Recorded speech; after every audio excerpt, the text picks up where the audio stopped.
Florida struck a nerve with a mom here in Spokane who reached out to us about her own teenage son. New tonight on Nightside. She says her son shares some of the same traits as the accused shooter. Kyle Simchuk spoke with that woman. And Kyle, what is she seeing in her own son that makes her worry? Well, Aaron, she doesn't think he would ever buy a gun, but he does have a history of uncontrollable violent behavior, and it's only gotten worse as he's grown up. His mother worries what could happen once he turns 18. When Karen Weisgerber adopted her son, she chose to love him unconditionally.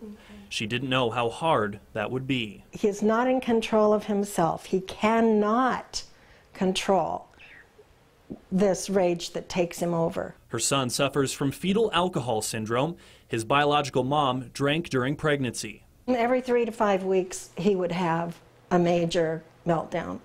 And when he was little, we would handle it. I used to just wrap my arms around him. By age 11, he sent her to the hospital. He's now 16 and has been kicked out of 3 group homes for assaulting employees. He's no longer allowed at school and spends most of his time playing violent video games. He does not want to get a driver's license. He is afraid of himself. If he were to go into a rage when he was driving, that he could hurt people. The school shooting in Florida struck a nerve with Karen. While she doesn't think her son would ever buy a gun, she fears he one day could. There's been so many charges against him, she's lost track, but claims a probation officer told him his record would be wiped clean on his 18th birthday. I'm alarmed at the idea now that he could buy a gun when he turns 18 with a clean record. Weisgerber didn't have enough information for us to confirm that.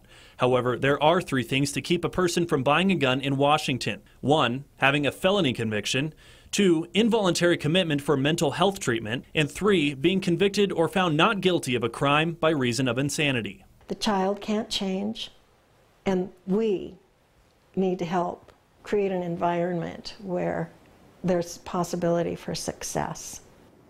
Well, in November of 2016, Washington voters approved a law that allows concerned family members to ask the court to take guns away from potentially dangerous relatives. It's called an extreme risk protection order and allows family members as well as law enforcement officers to file a petition demonstrating to a judge that an individual poses a significant risk of harm to themselves or others. Now, if the court determines that petitioner has met the standard of proof, it will issue an order that lasts up to 1 year and can be renewed. Reporting in the studio tonight, Kyle Simchuk, KXLY4 Nightside. Kyle, thank you.